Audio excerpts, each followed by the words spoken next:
And oh, it's a fish. There's a fish straight down going off the bottom of the screen right now. Is that how big a fish? Wow. Yeah, he's That's a quite a big fish. All right, Bruce.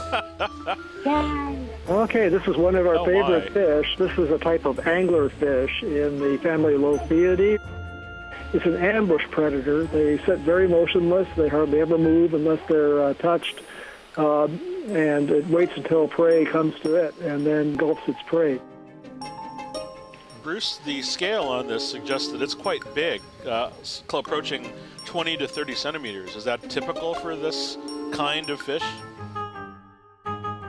These grow to a larger, bulkier size than a lot of the fish that we see at these depths. But you're right, it is an exceptionally large fish for this environment.